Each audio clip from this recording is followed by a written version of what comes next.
तो आज पांचवें चरण का मतदान 49 सीटों पर वोट डाले जाएंगे और जो बहुत खास सीटें हैं उनमें से एक सीट अमेठी की है, जहां से स्मृति ईरानी जो केंद्रीय मंत्री हैं वो चुनाव लड़ रही हैं। वहां से इस वक्त रुचि कुमार हमारे साथ जुड़ चुकी हैं। मुंबई से सचिन चौधरी हमारे साथ हैं, झांसी से शोएब रजा और बैरकपुर पश्चिम बंगाल से ओंकार सरकार भी हमारे साथ है। सबसे पहले रुचि, आपके पास आ रहा हूं क्योंकि आप वहां खड़ी हैं जहां पर सबकी निगाहें आज लगी हैं। अमेठी किस तरह का फैसला देगी? स्मृति ईरानी को लेकर बहुत तरह की बातें हैं। राहुल गांधी वहां से चुनाव लड़ेंगे नहीं लड़ेंगे, सारी चीजों से बातें आगे निकल चुकी हैं। आज फैसला अवाम को करना है। किस तरह का माहौल आपने देखा और कैसा उत्साह अमेठी में है आज मतदान को लेकर? देखिए, अमेठी की अगर बात करें तो भले ही 2024 के चुनाव में गांधी फैमिली यहाँ पर उम्मीदवार ना हो, लेकिन इस सीट को अभी भी गांधी फैमिली से ही जोड़ के देखा जाता है हुसैन, क्योंकि इसकी वजह भी है कि 13 चुनाव कांग्रेस यहाँ जीती है और उसमें से 9 बार गांधी परिवार यहाँ से सांसद बना है। और एक खास बात अमेठी को लेकर ये भी है कि गांधी परिवार के जितने भी लोग सियासत में आए उनका सियासी सफर यही इसी अमेठी से शुरू हुआ। संजय गांधी से ये सिलसिला शुरू हुआ, जो 1977 में पहला चुनाव लड़े थे, वो हार गए थे। फिर 1980 में यहाँ से एमपी बने। फिर 81 में राजीव गांधी यहीं से सबसे पहले उन्होंने चुनाव लड़ा। फिर सोनिया गांधी यहाँ पर सबसे पहले चुनाव लड़ने आई, फिर राहुल गांधी। और बीच में जब 1984 में मेनका गांधी ने भी यहाँ राजीव गांधी के खिलाफ चुनाव लड़ा था, हालांकि वो हार गई थी। तो इस तरह से एक लंबा एसोसिएशन है गांधी परिवार से इस सीट का। इस बार नहीं है, केएल शर्मा है जिनको 1984 के आसपास राजीव गांधी यहाँ लेकर आए थे और वो पूरा चुनाव का मैनेजमेंट देखते थे, राजीव गांधी का, फिर सोनिया गांधी का। फिर रायबरेली में वो सोनिया गांधी के सांसद प्रतिनिधि थे। तो अब वो चुनाव मैदान में है तो मुकाबला दिलचस्प है। स्मृति ईरानी है जिन्होंने 2019 में यहाँ राहुल गांधी को हराया था, अब उनके मुकाबले केएल शर्मा खड़े हैं। अब सुबह का वक्त है और ये जिस बूथ पर हम हैं इस समय, ये गौरीगंज का लीला टिकरा है, मवई है, और यहीं पर स्मृति ईरानी 8 बजे के आसपास वोट डालने आएंगी। अब सभी के अपने अपने दावे हैं। स्मृति ईरानी का कहना है कि वो दूसरी बार यहाँ से लगातार सांसद बनेंगी और कांग्रेस का कहना है कि केएल शर्मा इस बार स्मृति ईरानी को हराएंगे। और आपने देखा पिछले दिनों में कि किस तरह से प्रियंका गांधी ने न सिर्फ रायबरेली में राहुल गांधी का प्रचार किया, बल्कि अमेठी भी वो आई केएल शर्मा का प्रचार करने के लिए। रोड शोज किए, नुक्कड़ सभाएं किए। राहुल गांधी यहाँ पर आए अखिलेश यादव के साथ, उन्होंने एक जॉइंट रैली की, बड़ी रैली की, और प्रियंका गांधी ने केएल शर्मा का आकर नॉमिनेशन कराया था। तो गांधी परिवार भले ही यहाँ ना लड़ रहा हो, लेकिन इंतजार इस बात का है कि वहां की आवाम ने, यानी अमेठी की आवाम ने क्या फैसला किया है। क्या केएल शर्मा को गांधी परिवार के ही तरह का कैंडिडेट मान करके फैसला होने वाला है या फिर कुछ और, इसका हमें इंतजार करना होगा। बहरहाल पल पल का अपडेट रुचि हम आपसे लेते रहेंगे, लेकिन फिलहाल हम चल रहे हैं मुंबई की तरफ, जहां से सचिन चौधरी इस वक्त हमारे साथ हैं।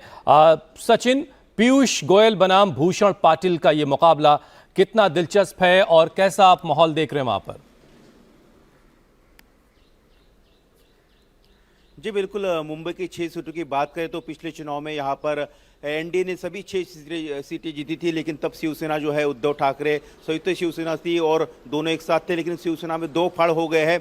हालांकि अगर उत्तर मुंबई की सीट की बात की जाए, पीयूष गोयल जहां पर खड़े हैं, तो वो सीट सबसे सेफ सीट यानी कि सुरक्षित सीट मानी जाती है बीजेपी के लिए। वहां पर पिछले चुनाव में उर्मिला मातोंडकर को गोपाल शेट्टी ने करीबन 4 लाख वोटों से हराया था। तो पीयूष गोयल के लिए मुकाबला जो है बड़ा जो है कोई चुनौतीपूर्ण दिखाई नहीं दे रहा है। हालांकि M2 फैक्टर यानी कि मुस्लिम और मराठा यानी कि मराठी वोटर जो है, इनके ऊपर उद्धव ठाकरे शिवसेना की और इंडिया अलायंस यानी कि महाविकास आघाड़ी की आस लगी हुई है। लेकिन जिस तरह से बीजेपी का बूथ मैनेजमेंट है, जिस तरह से महायुति का यानी कि एनडीए का बूथ मैनेजमेंट है और जिस तरह से वहाँ वोटों के समीकरण है, उससे पीयूष गोयल के लिए कोई ज़्यादा खतरा नजर नहीं आता है। मुंबई की अगर 6 सीटों की बात की जाए तो यहाँ पर ये उत्तर दक्षिण मध्य मुंबई की सीट है और यहाँ पर उत्तर मध्य मुंबई के जो उम्मीदवार है बीजेपी के उज्जवल निकम, यहाँ पर 7:30 बजे वोट डालने के लिए आएंगे। लेकिन कहीं ना कहीं मुंबई में इस बार जो है एनडीए के लिए मुकाबला काफ़ी चुनौतीपूर्ण होने वाला है। कुछ सीटों पर अगर हम दक्षिण मुंबई की सीट की बात की जाए या फिर उत्तर पश्चिम मुंबई की सीट की बात की जाए या फिर ईशान्य मुंबई की सीट की बात की जाए, क्योंकि उद्धव ठाकरे के साथ सिंपैथी कहीं ना कहीं नजर आ रही है। इस तरह से लोगों के मन में एक विचार भी है। और दूसरा, जैसे कि मैंने कहा कि M2 फैक्टर यानी कि मराठी वोटर और मुस्लिम वोटर जो है इस बार उद्धव ठाकरे और महाविकास आघाड़ी के साथ कहीं अगर आता है तो कहीं ना कहीं ये एनडीए के लिए चुनौतीपूर्ण होगा। लेकिन बीजेपी का कहना है कि प्रधानमंत्री नरेंद्र मोदी ने जिस तरह से काम किया है, मुंबई में डेवलपमेंट के कई सारे काम हुए, चाहे फिर मेट्रो का जाल हो, कोस्टल रोड हो, या फिर ट्रांस हार्बर लिंक हो, अटल सेतु हो, सबसे बड़ा सी लिंक जो है देश का वो यहाँ पर बना हुआ है। तो ऐसे कई सारे अनगिनत काम है जिसको लेकर उनका कहना है कि और ये सारे काम गिनवाए गए हैं लगातार, लेकिन इन कामों को की जो बातें हैं वो अवाम ने, जनता ने कितनी सुनी है और जनता का क्या फैसला होगा वो आज ईवीएम में कैद होगा और आने वाले 4 जून को सबके सामने आएगा। अब हम जरा शोएब रजा के पास चलते हैं जो इस वक्त झांसी से हमारे साथ जुड़ रहे हैं। शोएब, पहले हमने अमित शाह को ये कहते हुए सुना कि 4 चरणों में 270 से ज्यादा सीटें एनडीए अलायंस जीत चुका है, लेकिन कल की जो बातचीत राहुल गांधी और अखिलेश की आई वो भी बहुत वायरल हो रही है, जहां पर यह कहा जा रहा है सिर्फ एक क्योटो वाली जो सीट है वो मिल रही है। झांसी का जो पूरा इलाका है उस वाले वहां उस रीजन में किस तरह के हालात हैं, लोग क्या बातें कर रहे हैं? देखिए हुसैन, ये बात सच है कि दूसरे इलाकों के मुकाबले यहाँ पर 2019 का अगर रिकॉर्ड देखते हैं बीजेपी का तो काफ़ी अच्छा था। और आज जो चुनौती है वो बीजेपी के सामने उसी वापस 2019 का जिस तरह का रिकॉर्ड था, जिस तरह से उसको वोट मिले थे, उसी को दोहराने की बुंदेलखंड के पूरे जो इलाके में जहाँ वोटिंग है यहाँ पर है। झांसी की अगर बात करते हैं इस लोकसभा सीट की तो 2019 में एक बड़े मार्जिन से यहाँ पर बीजेपी ने जीत हासिल की थी। अनुराग शर्मा को ही यहाँ बीजेपी के कैंडिडेट फिर से उनको बनाया गया है। वहीं पूर्व केंद्रीय मंत्री हैं इंडिया गठबंधन के जो उम्मीदवार है प्रदीप जैन, वो यहाँ पर उम्मीदवार है। बसपा भी यहाँ चुनाव लड़ रही है, लेकिन बीजेपी ये कहती है कि उसका जो मार्जिन था 3 लाख से भी ज्यादा था पिछली बार, तो इसलिए आसानी से फिर से वो जीत हासिल कर लेगी। लेकिन समाजवादी पार्टी जो कांग्रेस का जो इंडिया गठबंधन है यहाँ पर, तो उसका ये कहना है कि जिस तरह से हम पश्चिम में और मध्य यूपी की अगर बात करते हैं अवध इलाके की, तो कि वहां पर भी समाजवादी पार्टी या गठबंधन का एक जलवा है।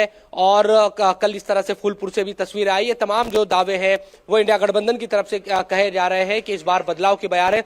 तो तमाम लोगों के अपने अपने दावे हैं, लेकिन जो समीकरण है अगर वो यहाँ पर देखें तो नजर यही आता है, क्योंकि अनुराग शर्मा ब्राह्मण भी है और 1 लाख से ज्यादा जो वोट है उनमें माना जाता है कि ब्राह्मण वोट इस पूरी लोकसभा सीट पर है। इसके अलावा कई ऐसे और फैक्टर है, बीजेपी कह रही है कि आसानी से फिर से वो 2019 की तरह इस सीट को जीत लेगी। लेकिन दिलचस्प देखना यही होगा कि क्या कांग्रेस और समाजवादी पार्टी का जो इंडिया गठबंधन है यहाँ पर वो इस स्थिति में पहुंचेगा क्या कि वो, क्योंकि 2019 में वोटों का बंटवारा हुआ था, क्योंकि बसपा और समाजवादी पार्टी का गठबंधन था, इस बार बसपा अलग चुनाव लड़ रही है। तो समाजवादी पार्टी और कांग्रेस का जो इंडिया गठबंधन है इस उम्मीद के सहारे भी है कि बसपा भी कुछ ना कुछ जो वोट है वो काटेगी बीजेपी के, और उसको कहीं ना कहीं जो जीत की तस्वीर है वो दिखाई देगी। ये तमाम जो भी समीकरण है वो इस वक्त इंतजार करते हैं कि वो पूरा बुंदेलखंड का जो इलाका है वो आज किस तरह से वोट करता है और तमाम दिग्गज नेताओं की किस्मत जो है वो किस्मत का फैसला ईवीएम में कैद होगा।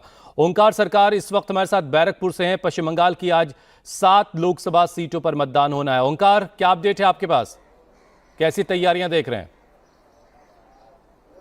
जी देखिए आज पश्चिम बंगाल की 7 संसदीय क्षेत्र पे चुनाव है, जिसमें 1 करोड़ 25 लाख से भी ज्यादा मतदाता अपनी मतदान करेंगे। और ये पश्चिम बंगाल की बात की जाए तो पश्चिम बंगाल में जो 7 संसदीय क्षेत्र है उसमें सबसे दिलचस्प है ये बैरकपुर लोकसभा क्षेत्र, क्योंकि यहाँ पर से फिर से एक बार भाजपा की उम्मीदवार बने हैं अर्जुन सिंह, जिसके लिए कुछ दिन पहले प्रधानमंत्री नरेंद्र मोदी भी आए हुए थे प्रचार के लिए।